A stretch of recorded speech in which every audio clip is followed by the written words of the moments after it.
Hello and welcome to another edition of Localized Miami. I'm your host, Robert Ruano, and today we have City of Miami Commissioner Miguel Gabela. Welcome, District 1 Commissioner. Thank you for having me. I appreciate it. No, thank you for coming on the show. Absolutely. Fantastic. Well, I know a lot about your district, but I want to learn more. I want to learn, first of all, why you did the crazy move of getting into politics, as I tell all my politician friends. Yeah. You know, you put yourself out there like that. Tell me, that's actually my first question. Like, So why did you get into politics? Okay, so I got into politics because my wife and I wanted a house on the waterfront because we were boaters all our lives. And when we moved, to on the river in May of 2000, we hadn't realized that the park across the canal where our docks are was a little bit problematic, Sewell Park, and there was a lot of crime and stuff going on there. We had Stacy and Caroline, that they were our daughters, 7 and 9 years old, and the neighborhood was it's not what it is today, so it was up and coming, but there was some problems, and people were kind of numb, and a bicycle was stolen, nobody cared, stuff was was happening, nobody cared, and I couldn't couldn't have that. So we got involved with a park that the City of Miami used to keep the horses, the equestrian Tropical Park before. Tropical Park was redoing itself, and they kicked us out basically. And we thought that we would bring the horses to the Sewell Park to secure a home for them, and to also take care of the crime problem that we had inside the park. Right. And that's how it really started. Who I started with was Commissioner Angel Gonzalez at the time, and we were almost there, and then it ended up going to Loomis Park. So now, in retrospect, it's funny. I have a different perspective because I was inside the city then. I was there from 2003 to 2010, and I never heard about Sewell Park. I heard about Loomis. In retrospect, is it better that it went for your neighborhood? Is it better that it went to Loomis, or would it have been better at Sewell? Well, the park is more secure today. We did a couple of things after that. What I forgot to tell you is what happened then. Angel Gonzalez asked me to join the zoning board after that. Okay. And then I did, and then when I was on the zoning board, I realized that if you want to affect change, you really have to be the commissioner. Sure. Right? And so that's why I decided to run, afterwards. But the brief story, it ended up in Loomis Park because a group of people that didn't even live in the area came and started protesting and saying that the police was going to take over the park, and then there would be a zoning change, and there would be buildings, all lies. And some commissioners got scared, not Angel, but other commissioners got scared, and they didn't come to Sewell. Wound up in Loomis Park, where it is today. Interesting, because I really never I heard about the. It's funny because I did hear about you saying that somewhere else. Now that I think of it, but as being in the city, I don't remember it being a controversy of two different parks. I don't remember that. I do remember my favorite boss ever, Joe Ariola. Some people don't like him. I really like Joe, but him wanting that the stables move, because the officers used to spend over an hour in traffic going from Tropical Park all the way to downtown. So in the long run, I'm glad it moved. I didn't have a the park wasn't a rival. It wasn't a rivalry whether it was going to Sewell or be going to Loomis. What ended up happening was that when Sewell was out of the question because there was no support, then it ended up in Loomis. Oh, I see. Yeah, but there wasn't. Is that what it was? Yeah, okay. All right. And then you ran. I know you ran against ADLP, Diaz de la Portilla. Well, the first time I ran was 2015, and then I ran again in 2019 against Diaz de la Portilla, and went to the runoff. Obviously, he beat me, and then in 2023 went to the runoff. I beat him, and here I am. Oh, okay. Who was the first race? I mean, you remember first race was Willie Gord. You ran against Willie, and Willie. I ran against Willie. A very different campaign from running against ADLP. Willie was a very respectful gentleman.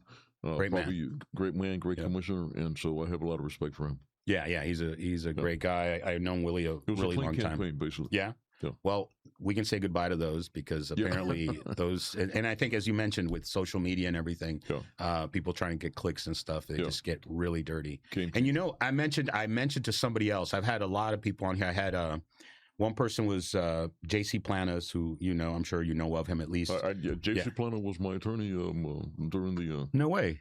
Yeah. Oh, I forgot that. Yeah. Well, he, my house was taken out of the district, and by they sketched the house out. Alex wanted me out of the district, so they on the redrawing they took advantage, and they cut me off right in Lawrence Waterway Canal. They didn't even go 4 blocks to simulate. No. They just cut me off right there. That's crazy. And then finally a judge put me back in, and they were trying to take me out. And that was quite a. That is crazy. No, but JC Planos, and I was telling him about that, is that it used to be, and I remember politics going back to 1985 when I was first involved. It used to be that if you did negative advertising to your opponent, you hid the fact that you were doing it, right? Somebody else, this PAC or whatever. It ain't us. Now, that same politician has a PAC. Everybody knows it's his PAC. Everybody's got a PAC. And all the negative stuff is coming from that PAC. They don't even hide it anymore. It's like, they don't care. It's like, oh, yeah, sure. It's coming from me. This is true. And it's a lot. And now the amount of money. How much did you have to raise for your last campaign? The last campaign, I think we raised, we were 200 and something thousand against 1.5 or 2 million. Wow. Alex actually spent about 1.5 to $2 million against me, and we had 200 to 300,000. Wow. This time around, I already have we have some substantial money. But yeah, it's a money game. I mean, right. If you don't, it's very hard to, I was not the establishment guy, for many years, and you're going up against an incumbent. A lot of people don't want to give you money. Is what happens. Right. The reality of the situation, and you need money to run because you need to do mailers, you need advertising, and so on and so forth, right? And how did you win? How do you feel that you won with so much less money? I think it was a combination of many things, many variables. Number one, the more you're there, the more, when you're going to cross the stream, you might fall off the first time, but the more attempts you make at it, right, at some point you're going to get lucky, and the odds change to you. Yeah. Right, because you've done it so many times that you got to succeed one of them, right? Mm-hmm. And so this is my third time around, so that had to do with it. I always walked. My campaigns were always, knocking on doors and talking to people, grassroots. That's really what it was. My kids would go out with me to knock on doors on the weekends. My wife, of course, my wife did everything. To be honest with you, she manned the phones. She talked to people. I mean, she handles the constituency. They call her all the time. Okay. But it was many variables. People were looking for a change. They were complaining that the commissioner was never around. You cannot see him, that kind of stuff. I mean, that's what they said. I'm not saying that. Man. That's what they said when I was knocking on doors. People are saying, who? I know what I mean. I know exactly. It was a whole host of things, many variables that led me to the victory. But I can't say it was this, But the walking business is very important. Yeah. The walking business is very important because you're making contact with people directly, and people like that. Right. And like you say, I think when your third campaign, you get some name recognition. You can go up against these people. People exactly. know who you are. That was my third time around. Actually. Yeah. And I read a little bit about your history. And by the way, you're 1 year older than me. So you went to Miami Springs High, I went to Miami High. So we were, contemporaries in two different schools around the same time. So we know about a lot of the same places. We used to go to Alapata a lot. I remember you still have your business in Alapata, no? I have. We have properties in Alapata. Okay. My business, State Road 84. Okay. In Fort Lauderdale. For many years, I had been going up to Fort Lauderdale. I'm in the Jaguar business, as you know, of the cars, and we bought some real estate in Alapata. So my business is not in Alapata per se today, but we've been involved in Alapata. My wife and I basically all our lives. I mean, the first home we bought was in 1993, if I remember correctly. It was a wooden house on 21st Terrace and 17th Ave. And I think I was 27, 28 years old, or something like that. Right before that, when we came from Cuba, we stayed here for 2 weeks. We went to New Jersey because at that time when everybody came from Cuba at that time, normally you want to stay here. You'd go. The high-paying jobs were, in the Midwest. We went to Virginia. Yep. And then came back. So the high-paying jobs, the good jobs, were all out north. New Jersey, New York, that kind of thing. And so we wound up there for about 2 years and a half or 3. Union City, New Jersey. Yeah. And I went to. I think the first school that I went to was Woodrow Wilson School in Weehawken, which is right next to Hoboken. And so we were up there for like 2 years and a half. And my dad, he didn't like the cold and all this stuff, tropical, came from the tropics. And we came back, and then we wound up in Alapata. And I think, and I heard this on a thing, we had a similarity in that I came from Cuba when I was 2, though. Freedom flights. I don't know if you did the Freedom Flights. We came to the Freedom Flights. Oh, yeah? Okay. We came in 1970 in the Freedom Flights, and Johnson, I think, had installed them in 68, 67. That's when we came in 68. Oh, you came in 68? Yeah. And by 72, I think they were done. They were done. So we were one of the lucky ones. But we went to Virginia, and then I did kindergarten and first grade in Virginia and came back. I think that's what you did too, right? I did that. One day I came home and... no, I did 1 year, actually. I came when I was 6, a little bit older than you. And That's right. I was 6 years old, so I had just done kindergarten in Cuba, actually. Oh, okay. And then I think I repeated kindergarten here. But the thing is, I didn't know English yet, right? And I'm 6 years old, and one day I come home, and I told my dad, my name is Miguel. And go, Miguel, your name is that thing, the Cuban thing. No, your name is not Miguel. Your name is Miguel. Of course, the kids couldn't, had a hard time with, pronouncing Miguel. So I became Miguel, and then after that, I became Mike. And Are you still Mike too? A lot of people call me Mike. Yeah. Oh, okay. All right. Yeah.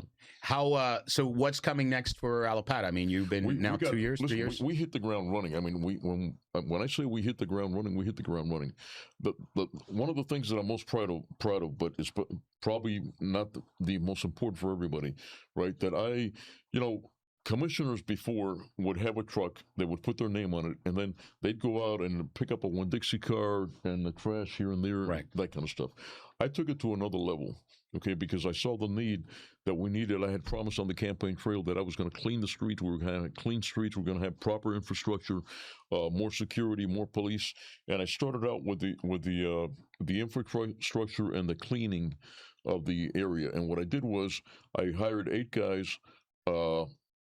I bought trucks. I bought them equipment. Okay, weed eaters, blowers. Nice. Everything they needed to basically do what Public Works should have done. And I'm not turning, I'm not, doing a bad to Public Works, but the reality of the situation, for some reason, Alapata, Flagami, and Grapeland, those parts, some of them were not taken care of. So I took it upon myself to do it, because they couldn't do it, and we did it. And my team is still out there now. They're called to me, they're the weed eater team. These guys made me change it because they said no, it's got to be the field team, and I reluctantly, see, they're all nodding. You changed to the field team. Yeah, it's no longer I reluctantly went along. Okay, I went along reluctantly, but to me, they have a special place in my heart because those guys are out there pruning, doing the swells, doing everything really, okay, and more. And we're trying to set an example in the area. Yeah. We're trying to set an example for the better. We're always, out there preaching that. On Fridays, I go out with them, and they do too. And we go around, how can we help? Do you know the number to call if there's a pothole? If anything's out of place, call us. We're here to help you, and we go out with that team. And that team goes out 5 days a week. So that's one of the most proudest things that I am. And my guys have set records going to the mini dump and I mean records, okay? They've never seen that before. Monica once told one of our guys, Bobby, no more. but that's one of the things. The other one that we're proud of, that I'm very proud of, the CRA is just coming online right Community now. Redevelopment Agency for Alabama. Like what happened with Omni and like what Southeast Overtown Park West had. And in the case of Southeast Overtown Park West, what I understand is they didn't get up and running. It took a while. But then, boy, did they get up and running. And Omni, you saw what happened, on the Biscayne Boulevard. I remember when I was a kid, I go down to the Omni, and, you might get mugged down there, Yeah. And then the Omni, the CRA, the Omni CRA was established because of that reason, to better infrastructure, security, affordable housing, all this stuff. And they got, the area vastly changed, right? We know that. Yeah. I'm trying to do the same thing here with the Alapata CRA. Did you start it yet? Or is it started? We started already. County approved? The county, it's an interesting question. Nobody knows what went on. What went on is the county didn't want to do it, okay? And they kept me they didn't want to do it. We were 2 years at it. They didn't want to do it, but we found that they weren't paying attention. And it says in the books that if we submit the paperwork to you, the county, And if you don't, for 120 days, you don't say anything to us, you basically forfeited your right. We did that one time, and then we did it a second time. They weren't looking, they weren't paying attention. And so it got done kind of the hard way, okay? But we're doing it. It's already set up, and on September now, the 10th, that's the final, documentation and motions that we have to put in, and it's up and running. And what's the boundary of that? So it's got, the boundary is on the Miami River, the north bank of the Miami River, going northbound to 38th Street, and from 19th Avenue northwest, going eastward till 7th Avenue. 19th to 7th, okay. 19th. So basically, it encompasses a large part of the whole health district. That's all encompassed there. Okay. Okay. And when that gets going, there's going to be a lot of activity in the area for the better affordable housing infrastructure. You can also do more security, a whole host of things that without that money you really can't do. So this is going to speed up things. It's going to happen anyway because of. But it would have taken much more time, right? Because it's up and coming. There's a lot of stuff happening now in Alapata. We're close to the airport. We're close to the ports. We're really very central, right? We're 10 minutes. You got the 836. You got I-95 real close, and then you got the 112. So really, we're in the middle of everything. And high ground too. And high ground. Yes, you're right about that. You're right about that. That's another reason why people are looking at that area. Exactly. This is going to speed up that process. And what we're trying to do is we are trying for people not to get excommunicated, if you will, get what do you call it? Yeah. That they have to go somewhere else. We are trying. Anybody know that word here? What is that word? I knew what yeah. There you go. We got a team here. I couldn't think of it either. Okay, so we are trying hard that does not become a big issue in our area. Yeah. And the only way to do that is to go vertical. Okay. Right. And one of the things that we're also looking at, apart from the CRA, we're also looking at the GSA. The GSA. What is that? I'm sorry. The GSA is the General Services Administration. It's the site on 20th Street. Oh, the GSA site. Yeah, sorry. Between 14th and 12th Avenue. Okay, where we have Parks and Recreation, Public Works, solid waste, and of course our motor pool that repairs our whole fleet, right? Yep. So the thing to that is that it was okay to have that the way we have it in the 60s, 70s, 80s, 90s. The land was plentiful and the dirt wasn't, it was cheap. Today, the dirt is not cheap. It's very expensive. I think we can run that a lot better, and I'm proposing, and we've already been talking about this also since I got in. We're proposing that we want a new GSA facility, so the men and women that work in that department have new mechanical gear, lifts, and modernized. We're also going to build affordable housing, workforce housing, and a little bit of market rate. And on that site, on the GSA site? On the GSA site, and you're also going to collect property taxes that you were not collecting before to apport to our economy. Okay. There's going to be a lot of things going on where that site doesn't produce as much as it should. We're very spread out. It's run inefficiently, not because of the people that are there. What I'm saying is that for the times that we're living in, we just can't afford to run that way forever. And so we're going to have, in the very near future, this is actually already happening, and we're going to announce pretty quick. Great. And now speaking of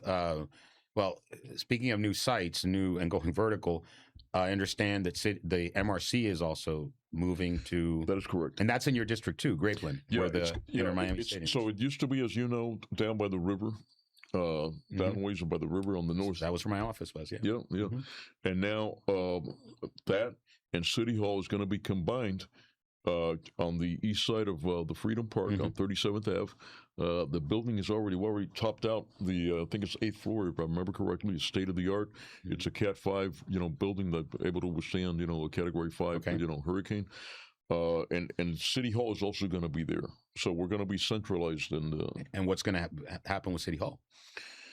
We don't know yet what's going to happen with City Hall, because this building in probably about a year and a half is going to be ready. So it'll be ready probably by late 2027, the latter part of 27. But is there something that requires you to move? You don't have to move over there, right? You could just have another City Hall over there. Yeah, right? I just don't want to be. So I love City Hall where it's at now. And the views are beautiful, right? You're looking at right. Of course. The thing is, we don't want to be accused of look at these guys. They have to have two places. You know, they have. That's true. You see what I'm saying? That's I don't true. want to be that, right? I don't want. Right. I'm always looking for efficiency. Yeah. And I'll be honest with you, spending almost 7 years in the city of Miami, it's not an efficient system, especially for directors and assistant directors that have to go back and forth all the time. So you have two workspaces. And that's the other component of it. That you're right, because now they have to come to the when we have a briefing. I have my briefings on Tuesday. What do you got? Like maybe 30-something people in the same room. They're all driving one car. All driving, yeah, exactly. Going and exactly. Now, with this place, everything's going to be all centralized, so that's a plus right there. Yeah. You know, so I don't know how we're gonna what we're gonna do with the old building, if we're gonna keep it. You know, but I for one would like you know, to talk about it and see also what people, you know, think. At the end of the day, is their city hall, they're the taxpayer. Yeah. Well. Yeah, and that's a beautiful building. It's got a lot of history. I assume you've been all over the building, right? You've been in the basement? Have you been in the basement yet? Yeah. Frank has given me a tour. A tour? Of the basement, and tells me that, believe it or not, there were offices down there, guys. Yes. Okay. There was offices, a restaurant, bathrooms, kitchens. There was even actually under Christine King's area, there was a bathroom which was called the colored bathroom. FYI, on the blueprints. Oh wow! Didn't I know that? Yeah, and we did grants with them. So and Frank says that that what happened was that when the hurricane, I think it was after Andrew, that it flooded out, or and then there was a problem. Yeah, there was about 6 feet. It had gone up 6 feet during Andrew, and then there was still, the walls were there up until about 2007 or 2008, and they decided to gut the whole interior because of Andrew, the columns were all spalled, and you could see through some of the columns. And so they had to shore up the building with people there and eventually fix that whole issue. Yeah, Frank told me the whole history. There's one piece of history there that's still there. It's an old food elevator thing that's right next to our office. And then there's like a boiler or something down there. Yes, off to the back. So there's two pieces of history there that are still. And then another thing that people don't know about is the bat stairs. Yes, I'm the only commissioner that has the stairs leading to the mayor's office. Some people might, No, I know. Right, but yes, is the only office that has stairs up to the mayor's office. Yeah, when I was there, Joe Sanchez was in that office, and he would go up and down all the time. Well, I've gone up, but I've never gone through because they have it locked up there. Oh, they do? Yeah, they do. So it's just there for being there, but it's not really used. Yeah. Well, I think that's one of the better offices, by the way, in that building too. I do. Yeah. We didn't start out there. We started out on the west side of the building. Where Escalones, right? Escalones, yes. So before anybody came in, we didn't know who was going to win, and I had requested, to move to what used to be Carollo's office, and that's what we did. So that we're there now. What used to be Carollo's office before. Wow. And so I want to get to some recent thing, but I do want to say, speaking of Frank, and I know your district well, and the reason I know your district, and you want a little bit of history here, PBA Park. Right? All right. Yeah. PBA Park used to be all owned by the PBA. Okay. Frank came to me probably 2004, 20-some years ago, and said the head of the PBA wants to see if we can help them get grants to maintain their property. So I went to see them. I walked the property with the director and whatever. He said, "Can we get grants for you?" I said, "We really can't get grants for you, but I'll tell you what, there is money from the state, and we could potentially carve out your space and get all this land and then connect it to Fernal Park," just as an idea. He was like, "Oh, maybe we can do that." And it evolved and evolved. We got $6 million from the state. The city put up 2.5, bought the land, and then several years ago they put the connector over from the bridge, the swing bridge, and now you have a 13-acre park, all because Frank said, "Let's try to do something," and we did, and everybody was on board. Yeah, because Frank's a smart guy. Otherwise, there would have been 2 towers there where the PBA Park, where Ronald Reagan Park is now. Absolutely. So that was actually, it's funny that and when I thought about interviewing you, that's one of my proudest times at the city, to look at that park and say, we were able to get that. We had something to do with that. Yeah. And so Let me talk about the elephant in the room a little bit, because you've been on press, and some people don't like you. We just met, but what's happening with the Bayfront Park Trust? So what's happening is that you have people that have a political agenda, okay, and you have people that also, this is what they live off of, the content, the clicks, and what you have is people like Billy Corbin and others going over there to make trouble. When I took it over, we've done so many changes, and I appointed an executive director interim, Raul Murillo, and we did that because I would get up applications. We opened it up applications, but then we noticed that some of the applications, they were trying to infiltrate people that either connected to Garoyo or some other political, and we didn't want that. We didn't want the park to be infiltrated. And one day Miguel says, give me a shot. I've managed 80 people for my dad in the airplane business. And I said, you know what? That'll take care of this problem that they're trying to infiltrate the organization. Let's give you a shot. And it did give him a shot, and he did a pretty darn good job. The problem is he was at 150K a year. And for a year and 2 months, nobody complained. Perfect. Okay, there was no problem, except Raul had falling out with my former political consultant. Okay, and didn't like Raul either. And he starts going over there and making trouble. And then Billy follows. And then how they got their foot in the door per se is that. He asked me one day, Mito asked me, I've been here for a year and 2 months. I'd like a salary increase, and I'd like to put as a permanent director. And I thought, I think he did a good job, and then we put it up to the board, and the board approved it to give him a pay raise. Once he got that pay raise, these people start showing up. Okay. First it was that $1.4 million was missing. And I thought that these people, like Billy, for example, wanted an honest answer, and I gave them the honest answer. I explained to them that there was no $1.4 million. Is that they weren't reading the accounts, or they don't know about accounting, or they're intellectually dishonest. I think in this case they decided to be intellectually dishonest so they can have a story, and so they kept with that story, and they kept abusing of Raul for many months, for like 5 or 6 months. Raul this and Raul that, And finally, Raul got tired of the abuse. Said to me, it's not worth it to me, and he resigned about on the 13th, I think it was. Okay, I go there to name Centrevia, that she's been there for 21 years, as acting interim director, and that's all we were going to do. But these gentlemen show up, and they start accusing people, me and others, corruption, this and that, without any proof whatsoever. Nothing. This is what they do for a living. Okay, and I let them talk. For 2 minutes each, they talked. They said horrors at me. I stayed quiet. I got flack also from Billy. Then when it's time to close it down, I said, okay, you spoke your piece. Please, now we're going to open up to the board. They kept talking back there, and they kept, looking at people. And Billy kept with his camera, trying to intimidate people, film people, which you can film people. But, is he really there you got to ask yourself the question. Was Billy there and the other gentleman to really know the facts if you're interested in the park and the financials, or are you there to make up a story that doesn't exist for your own purposes? Okay, so then you can sell the content and the clicks, right?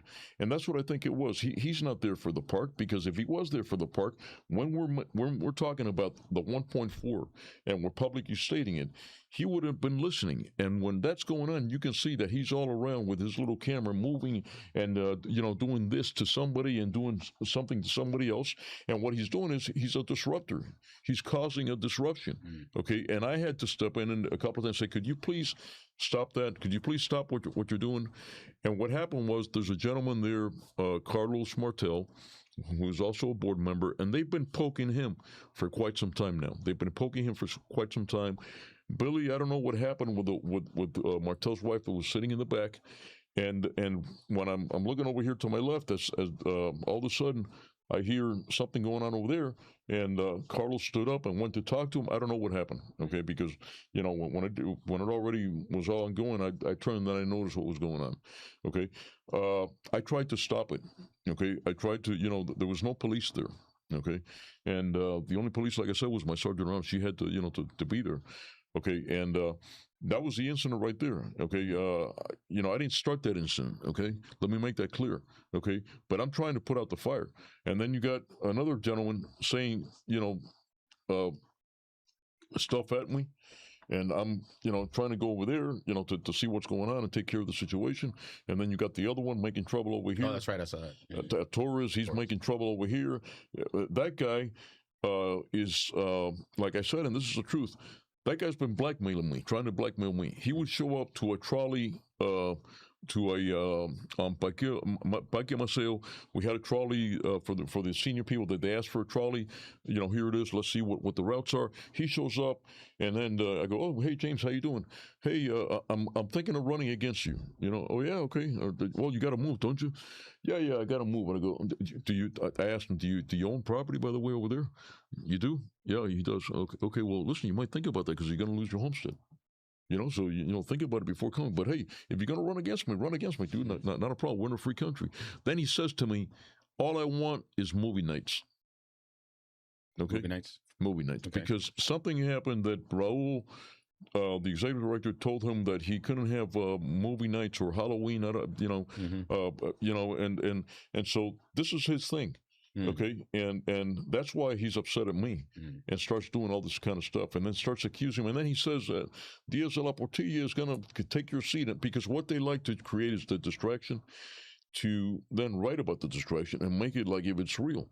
But distraction, I mean, that's what it is. That's what they do. Yeah. And by the way, they've been doing this, you know, now for some time now. One of the meetings that I was not there, they got totally out of control. Okay, totally out of control. They wouldn't sit down. You know, they had to tell them that they were hovering around the board members, two women that, you know, they were uneasy in prior meetings. You know, so this is what they do. This is what they like to put out there, but this is not the truth of what's going on. Wow, it is like I said before. I mean, to get into politics, like I have to tell you, you remind me a little bit of me, because if I were in politics, you get upset, and you know, you're a hothead. Yeah, you're a hothead. I'm a hothead. No, right? I was upset. Listen, no doubt about it. I was upset. Okay. Yeah. But you know, you can't expect to be messing with people and people to take it for 1 year, 2 years, or 3 years. You know, and I think what happened with this gentleman was the guy that stood up and went to encounter Billy or talk to him or whatever the case may be. I think he had enough, and Billy doesn't understand that, you know, people, you can't be just doing this. You know what I mean? Going to places. If Billy was serious, Billy would have been back there listening to the discussion we were having about the $1.4 million that he had asked me about. And we're trying to explain it to him. And we're even saying, look, the CPA has signed off on the $1.4 million. There's nothing missing here. It's just that the 1.2 is payables for our employees. They can't be vendors, okay? And there was another $200,000 for a playground that wasn't completed yet, so they're on the accounts payable. We know we have to pay them, but we haven't paid them yet. That constitutes 1.4. Those two right there. Then he says, I don't see it on the vendor. And you don't see it on the vendor, my friend, because I can't call our employees vendors. Right. And this guy was a vendor, but we hadn't paid him yet, so he doesn't. Is that simple? Yeah. That's what we explained it to him. We're explaining that to him, and he's down there making problems. Yeah. He's down there making faces at people, you know what I mean? He sound like a guy that's really interested in knowing the facts? Does this sound like people that want to know the truth about what's going on there? No, it's not, and that's what frustrates me. You know, this kind of shenanigans that they play, and of course, somebody that doesn't follow Bayfront or the city of Miami has no idea what's going on. So if I call you're a bad guy. Oh, look what this guy did. You see what I mean? And then he edits the film. He edits the film. No, I get it. I see it all the time. What happens here also. He edits his film because he's selling content. He calls himself a journalist under and he uses and hides behind the First Amendment, our First Amendment. I agree that, listen, you don't have to like me. You know, you can say Gabela's bad. I don't care about that. But when you cross that line, that you go to a meeting and you're back at that meeting and you're making trouble with people, okay, under the guise of free speech, that's questionable. Yeah. Wow, we're almost done, but I want to talk something lighter right now. Okay, is there new money coming into the city? What's going to happen with the state if that passes the tax reform? what's going to happen? Okay, so one of the things that I have said, and I'm just saying this, but this is the truth, and nobody wants to talk about this, but I want to talk about it in case it happens. Okay, in the solid waste department, I don't know if you know this, we have not. We have not increased that fee for like 16 years. Oh, wow. Okay, so the 380 fee that you see on your taxes has stayed the same for 14 years because nobody wanted to touch it for political reasons. So they would kick the can down the road. So every year, we have inflation, and the budget gets a little bit bigger for solid waste, and then we started. I imagine in year one we started to take money from the general fund to be able to operate the solid waste, because the 380 does not cover Right, you have to the solid subsidize waste. it. Exactly, Yeah, we have to subsidize it. Yeah. Right now, we're subsidizing solid waste to the tune of 63%, 64%. Wow.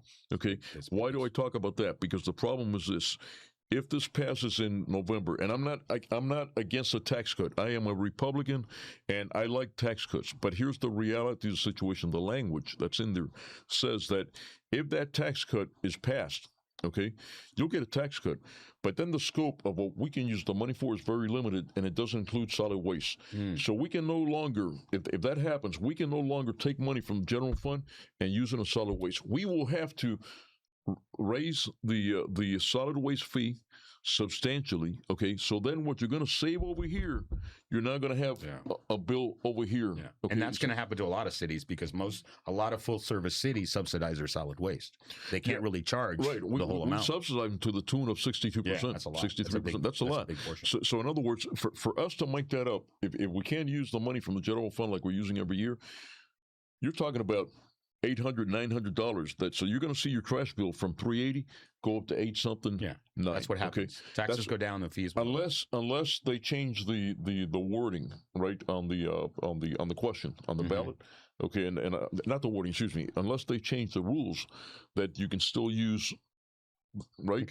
Okay. But if they don't, the way it is right now, my understanding is that then we'll have that kind of trouble. And I'm just saying it because I want people to know I'm not against this proposal. We're not. My job, I think, for example, the bond on the fire and the police. The police headquarters have needed a headquarters a long time ago. We've been kicking that can also down the road. Now it landed with us. We can no longer kick it down the road. Same thing with the firehouses. I got a firehouse that's dilapidated on 41st Avenue and Northwest 7th Street. We can no longer deny it. Okay, and so what I said was, I will go along with it only if, number one, the question is not called in August. It's got to be called in November. Why? Because in November, everybody goes out to vote. I want a true reading of what people want. I don't want to get it passed through just to pass it through and, we got you. No, that has to be that. Number two, for me, when we sell the building, the property, not the building, but the property where the police headquarters sits in now, it must be used to pay down the principal amount, to lessen the load on the taxpayer. That must be done, and now that's stipulated. I put that in there. The principal and the bond? The principal and the bond has to be reduced to lessen the load on the taxpayer. It can't be used for any funny business to buy trucks it's got to go down strictly to reduce the principal. And number three, the grants, your department. If we get a grant, matching grants, and we get a grant, let's say for whatever the X amount of dollars, $10 million, we have to use also that money to reduce the principal amount to lighten the load on the taxpayer. Those were my three key things, and then if we do that, then I'll go ahead and vote for it, and I did. Now it's up to the voter, right, just to say, yeah, I like this idea, I don't like this idea. I'm you know what, I want to pay for these services because I think it's important that we have new headquarters, new fire stations to increase the chances somebody, for example, has a heart attack. We can take that number down, to what it's supposed to be now. I think we're 10 or 11 minutes somewhere in there. It's above the average. So that's what the taxpayer, the electorate, has to decide. Is it worth it for me to pay this extra money, or do I not want to pay the money and let them, I've done my job. I think we've done our job in that.